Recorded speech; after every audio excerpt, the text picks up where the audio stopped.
Good afternoon, everyone. Happy Tuesday. So if you are sitting with someone that is not seeing the live screen, please tell them to refresh. I accidentally did not update the player link in the website quick enough. So I just did it maybe 10 minutes ago. So please have everybody refresh and then they'll be able to see everything that we're seeing. If you're hearing me, you're in the right spot. Okay, so welcome and thank you for joining us for weekly webinars. We're going to learn all about Hyperdocs this week. Here is the short URL to sign in. If you've not already done so, please do so now. It is also at the weekly webinar website, just above and below where it says sign in. That's the quick link to get there. On here, we can click YouTube and it will take us to the YouTube page, which it did on the other screen. And it will allow you to see the chat window over here on the right, but it will also allow you to see the live recording of today's webinar. But also, if you click the settings gear, you can go to quality and make it 720 so that you can actually see what's going on in a clear way. So please go ahead and do that now with us so that you can see everything clearly. And we are going to go ahead and get started. We today are learning all about Google Hyperdocs. And a lot of you are saying, what in the world is a Google Hyperdoc? And some of you are like, I know. So what I would love for you to do is while you are waiting, please in the Google chat, type your definition of what a Google Hyperdoc is. So you can say what it is. You can say, I have no idea. You can say it's a new concept. You can say whatever you'd like to say, but go ahead and type it in the chat window while we introduce ourselves. My name is Melissa Matthews, and I work with the Department of Educational Technology, and I'm here with Gail Stikalakis. I'm at EdTech as well. We're here to talk about Hyperdocs today. Hyperdocs. So a lot of you are probably like I was a week or so ago, where you were wondering what in the world a Hyperdoc is, and how that how it's used in a classroom. We have the ability to share that with you today. The one thing we learned, and I think it's new because I don't remember ever seeing that before, but in the chat window up at the top, you're going to see a live chat and a top chat. Please make sure you are on live chat. For some odd reason, it thinks some chats are important and some chats aren't, and only shows you some of them. So if you are on live chat, you will see everything. And if you are on top chat, you will see some. So live chat's the way to go. So while you are waiting for us, please go ahead. Oh, you know what? I paused this. I'm wondering why I can't see anything. In fact, I'm going to refresh my screen. Maybe we'll be able to see everything live now. There you go. And it defaults back to top chat so that we can see nothing. There we go. So without further ado, Dr. Gail Stikalakis is going to train you today and teach you all about Google Hyperdocs. So go ahead and write those responses as to what a Hyperdoc is in the comment, and I'm going to let Gail talk. Okay, good afternoon. This is the first webinar of the year, right? The new year. Is it? We didn't do one last week. No, it's the first one. Happy New Year, everyone. So today we're going to talk about Hyperdocs and what they are, how you can create them, and how you can use them in your classroom. They're kind of like the new buzzword. They're out there all over the place, and lots of people are posting them. So we're going to look at how to make one that suits your needs. So like Melissa said, if you didn't already, shout out what you think a Hyperdoc is or your own prior knowledge of what one is, then we will move on. All right. So we're just going to go over some elements of what exactly a Hyperdoc is and Melissa, chime in anytime. Okay. Okay, so basically, in essence, it's taking a Google Doc and then inserting some rich hyperlinks or videos, images, websites, and then also linking in opportunities for students to respond to their thoughts as they go through a unit. What I like is it's kind of a Montessori type of approach on it, so that the kid or the student is learning at their speed. So, for example, they can watch the video and then click on the hyperlink and do whatever it says to do there. And when they're ready, they go to the next one, as opposed to, okay, class, we're all going to do this at the same exact time. So it is great in that a student can learn at their own speed, but it's also great because that frees up the teacher to allow them to have that small group instruction. Exactly. And you might have heard the term like flipping the classroom, where they can get some background knowledge before you go into the unit. That way you're not having to do as much content coverage. They can learn it on their own a little bit. And then also, like Melissa said, it's like an experience. It's not just here's your worksheet that we're all going to do right now. I just taught a lesson. Everyone do the same thing and turn it in and we're done. So it makes it a little bit more engaging of an experience for the students. And then it's work up front to create, but in the back end, it's less work on you, and it gives you more time to talk to kids instead of teach to kids. Mm-hmm. You just got to create it first, and then you just reuse it and tweak it the next time you want to pull it out. Yeah, and then I just put this image here. It was a pretty good example of all the different things that Hyperdocs can encompass. And I know Melissa said she identified that it was from the EdTech team. The EdTech team. Yeah. They're awesome. They have a whole bunch of graphics that basically walk you through all sorts of things, whether it be how to use a Google application or what a Hyperdoc is or what have you. So if you don't have them already and you need them, search for images from the EdTech team and you'll find a whole bunch of stuff. And they're cute and fun. Yeah, exactly. And I think what's important here is number one, that's the top of the image where it says build out a unit or lesson in advance. And that's exactly what you're doing. So the idea isn't just to, put a video out there, let the kids watch it and then answer a question. It's about thinking of your unit as a whole and what you want the kids to do and know from start to finish, always linking it back to standards-based instruction. So that is the key to creating a Hyperdoc, kind of working backwards in your planning process to create a full unit. I put this little warning in here. I've been watching some videos on Hyperdocs lately, and one of the big things I saw was the warning symbol about this isn't just substitution. This isn't just, let me just take this worksheet that I was going to give them, put it in a digital format, and let them submit it. So we want to be careful not to just substitute out a worksheet, but instead to transform it into an interactive experience for them where you get a chance to differentiate instruction. And also, I think you'll see as we move through the levels of the Hyperdoc, to integrate the levels of Bloom's taxonomy or whatever taxonomy you're following right now. It's probably Marzano, but whoever created a new taxonomy, that's who we're following. And I think another thing with Hyperdocs, which I'm just kind of thinking on the side, and tell me if you disagree, but it's not a race. Make sure the students know this is not a race. First one done gets whatever. It's you're working at your own speed so that you can benefit the most from it. And working in partners is probably also a good idea, because that way, if one gets confused or what have you, they have a peer to rely on and help walk them through. Mm-hmm. Part of the levels of the Hyperdoc is sharing, and that involves collaborating. So it's not meant to be just an individualized sit and do. It is like maybe one part of the Hyperdoc could be partner, the other part could be teamwork.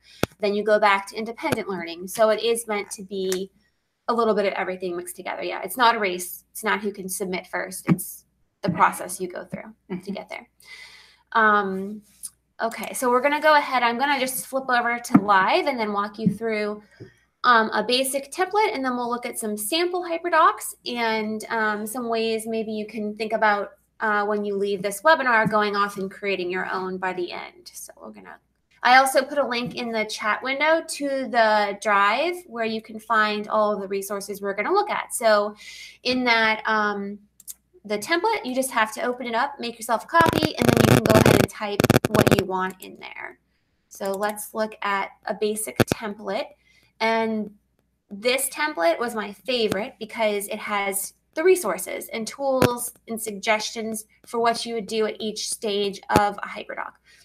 And then as I'm going through this, I want to remind you that if you look at all 5 parts of a Hyperdoc, it could be kind of overwhelming. So you could go in stages. So try the first 3 and then see how that goes. And then maybe the next time you do a Hyperdoc, add in the next 2 or 3 levels that come after that. So it's not that you have, it doesn't have to be this big, long 6-element Hyperdoc. You can just start small and work your way through it, what works for you. So the first level of a Hyperdoc is the engage level, where students are you're just starting a unit. And if you think about the hook of your lesson, that's what you think about for your engage. So how are you going to get the kids interested in what they're learning about? And we do this anyways as teachers. We start off with that funny video, or we connect them back to something they've done in the past. And so that's what you're doing in the engage, is creating a hook for them. So you can see, this is why I like this one so much, because they give you suggestions and you just click on that suggestion and it takes you right to where you can work around those tools. So for example, YouTube videos, we use those often. You can insert that. Podcasts are becoming more and more popular. There's a lot of really great science kids podcasts out there. So that might be a hook for your lesson. Maybe they have to listen to it and then submit a reflection on what they heard.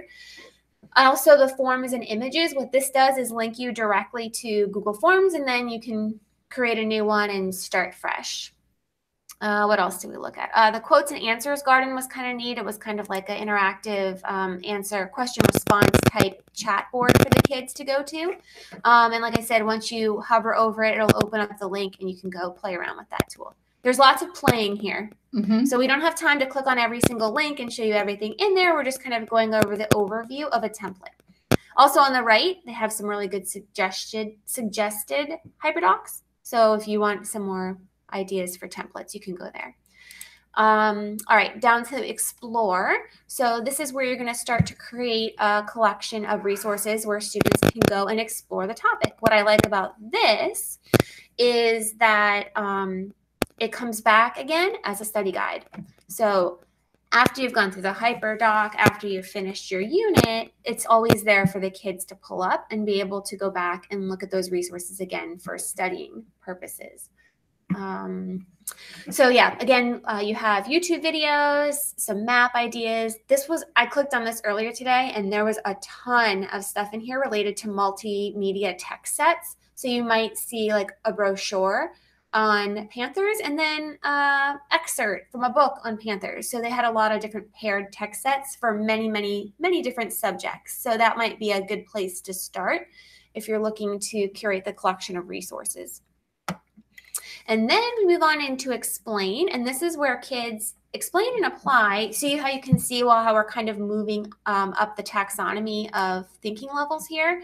So now into explain, students are going to do a little bit more work here. So they might have an actual assignment or digital form that they have to fill out. Maybe here they do some partner work and you give them, if you were doing science, it would be a great opportunity for a hands-on science experiment. Actually, I'm going to stop there for a minute because I forgot to say this, but this isn't meant to replace teaching altogether. So you would maybe do your lesson, whatever it is you would normally do a lesson for your unit, and then send the kids off and give them some time to work in the Hyperdoc while you pull that small group for instruction. So it's not meant to just replace your teaching altogether. So keep that in mind. So yeah, you would do the teaching up front, and then maybe here they might have directions for how to do a lab, and then here they would have the response sheet for the lab. So you can do all sorts of fun things with that. Edpuzzle is another fun link that I really enjoy. It lets you insert questions into a YouTube video. So instead of the kids just sitting there watching a video, they have to watch and then they have to respond as they go. And it randomly pops up the questions you insert, so they never know when it's coming. It's really cool to catch them off guard. Like, you're just hanging out watching a video and then, ooh, I was supposed to pay attention. Oh, geez. So you do a couple of those and then it really keeps them on their toes when they're watching something instead of just zoning out, which happens often. Okay, and then we go to one of the hardest levels, which is the application level of the Hyperdocs. So here they're going to actually create something brand new. So you've gone through your unit on plants, they've done experiments, they've done research. Now here's where they can kind of show you what they know at the end. So there's some good resources here. I know Melissa said she was a fan of Powtoons. Love Powtoons. And Powtoons is, oh my God, it's so great because it basically does it makes a movie for you. Yeah. So it's awesome. So it's a great application tool, but it also at the beginning of every school year, for as long as I can remember, they always give you a free pro account if you're an educator, which is nice. Try it out. Yeah. Yeah. Or any of there's some other ones where the kids can actually create a comic. So you've taught the whole lesson and now you want them basically to represent the unit as a whole within a comic or, a video if it is that you want them to teach the class something about that unit. So now is their time to really show that. Videos, they could do their own screencasts, they could create a story, they could do some writing here. So there's lots of options for the application part of their Hyperdocs. And then finally, I'm kind of lumping, these are the two I'm lumping together now. All right. No. Share. Yeah, you have your share. So that's where they're actually representing or sharing. And that could come in the form of many things. So it could be like commenting in docs. So let's say they have to peer edit. Or they're sharing their document with another person and that person has to go in and add something additional to theirs to show what they know. So this is where you get into that fun collaboration that can happen in Google Docs and slides and all that good stuff that you've been learning about in Trailblazers and Google Learnings. And remember, you can use Google Cast to share as well. When they're presenting their end result, right? Yep. And then the last two, I heard Padlet was gone. Did you? Oh, yeah. I love Padlet. I heard you have 3 free ones now. Okay. 3 is not a lot. I'm Googling. I just thought it. But yeah, if you're not familiar with Padlet, Padlet's awesome. But I heard you have 3 free ones. You can erase the content from one and reuse it. You can reuse your 3 as many as you want. But that's pretty much what you get. Unless you have already been using Padlet. Like I have 43 Padlets that I will never let go because the minute I don't, they're gone. So if you've already use Padlet, yeah. Free for 30 days or $12 a month. Yeah. Ouch. That's a bummer. Yeah. Wordles are always fun to reflect on at the end of a lesson. And then the extend is pretty much your extension activities. So the kids have done all the work. You might have those little fast finishers that know it all. But in the end, they can go into the end and do some additional activities. And these don't have to be, this isn't extra work. It's, fun, creative things they can do to continue their learning. So you can go ahead in there. And I also saw, I skimmed past it, but one of these had a suggestion to use Google Sites. So kids can create their own Google site and becomes their digital portfolio. This is a whole nother class. Yeah, that's true. Digital sites, portfolios. Yeah. That'd be fun. We need one of those. We've done sites, but not in the. No, we need a portfolio because a lot of colleges now, instead of taking applications, they're accepting digital Google sites. Yeah, that's cool. Yep. Yeah, but you got to track and show your learning. Yeah, so you got to teach them how to do that. Which should be done from pre-K till graduation. Should be. Yeah. I think. I know that there's a lot of private schools that are definitely having their digital site portfolio. Yeah. So that resource is just a place where you can go find some examples on things you can use. And then we're going to look at 2 examples of Hyperdocs, and then hopefully you'll be able to walk away and start playing around with it, hyperdocking it yourself. Maybe we're going to create one.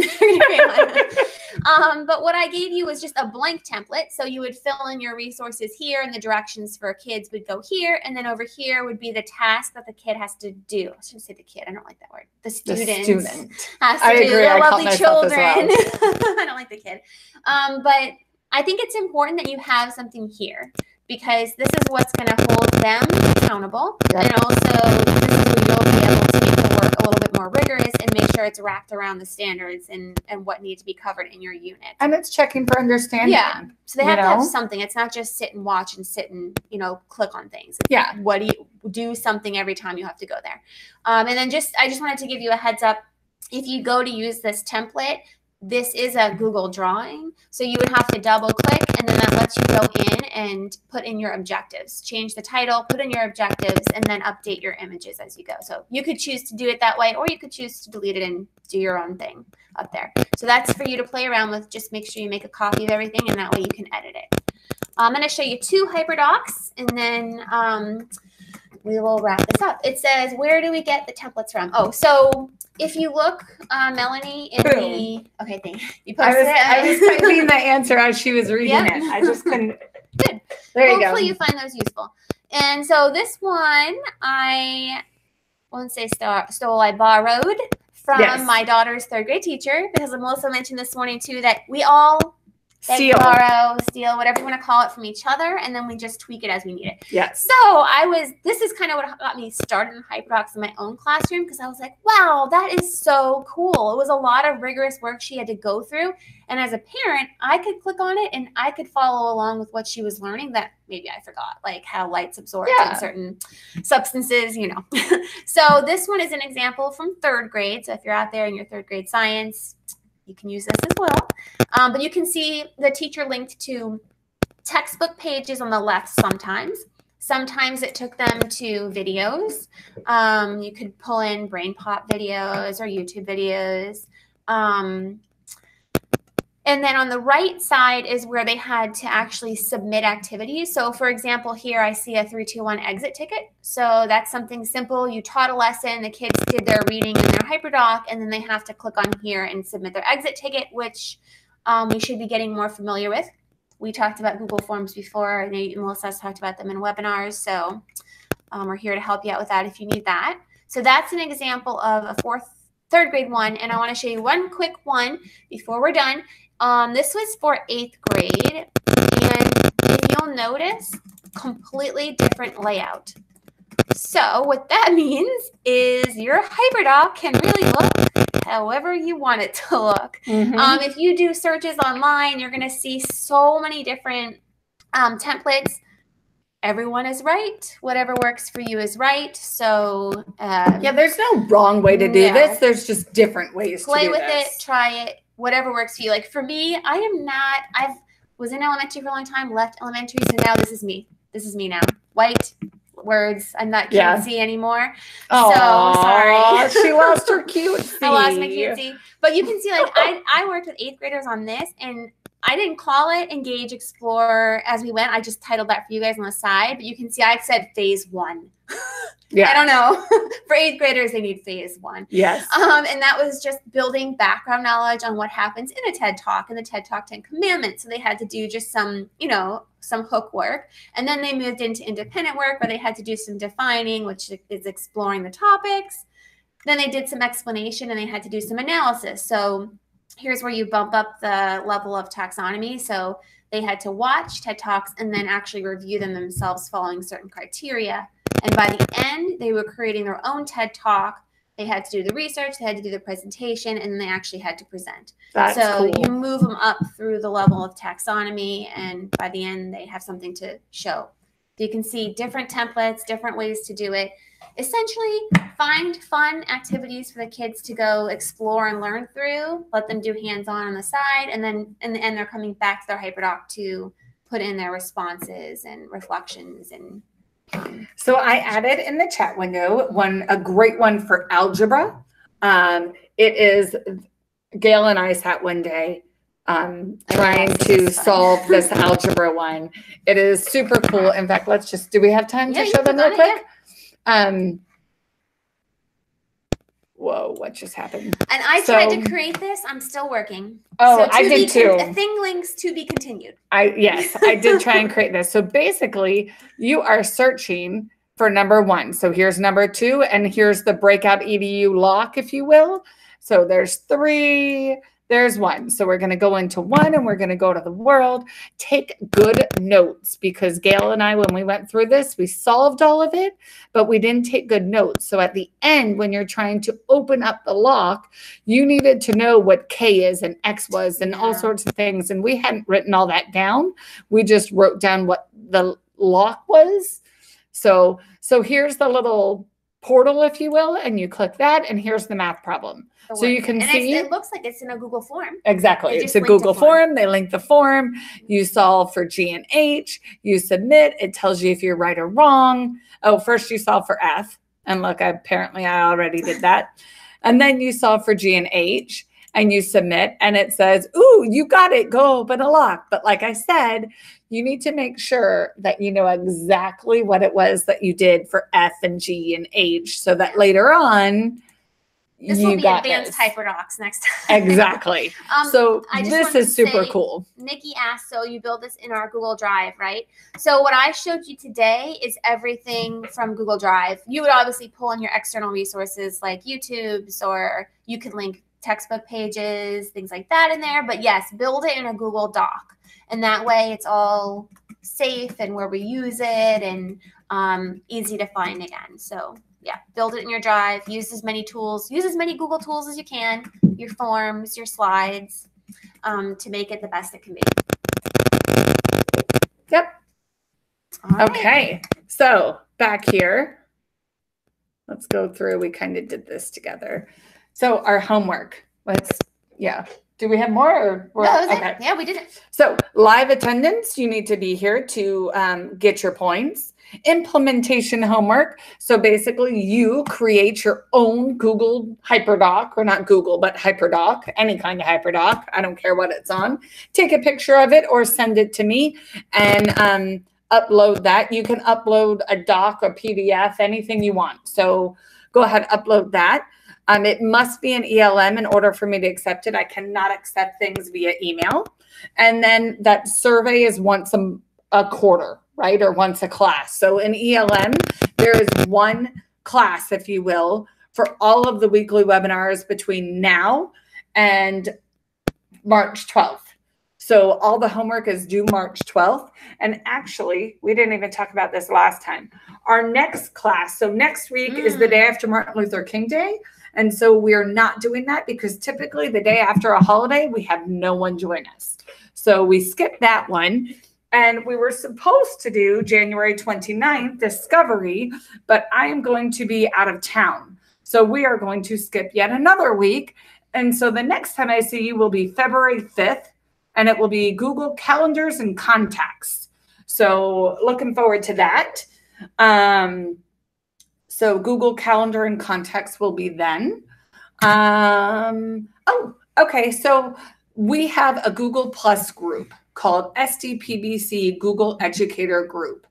This is a great group if you're not already a member, because we have over 600 members of people in our county that use Google. I don't care if you're a trailblazer. I don't care how much you use Google. Maybe you only use it for mail and a few other things, or maybe you use it every single second of your day.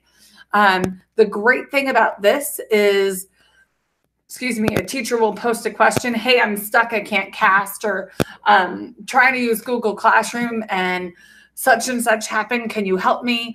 And within seconds, the people in our community, everybody gets an email and they write back immediately. So as opposed to Nikki sending me an email and waiting for me to respond, which could be a second or could be hours, this will give you 600 people's attention all at one time, and they all respond pretty quickly.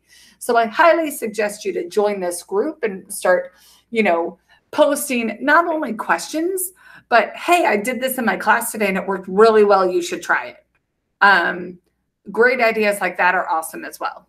So join this group. And while you're in there, if you want to look, there is an SDPBC Smart Educator group as well, for people with smart boards, which everyone will have by the end of 2020.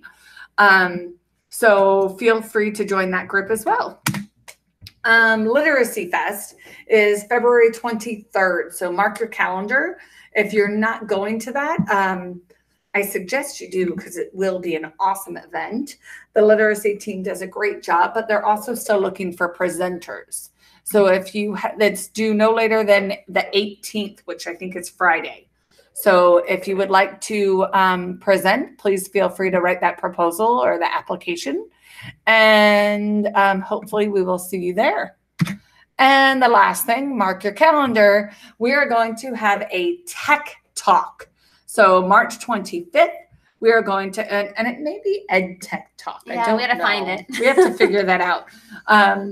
But so we're going to have a Tech Talk conference. Paul Reynolds will be our keynote speaker, which we're super excited about. And then we'll break out into the 4 C's, and you will rotate throughout the 4 C's doing fun, hands-on, exciting activities where you will gain tons of knowledge and ideas for your classroom so that you can bring it back and implement it throughout the rest of the year.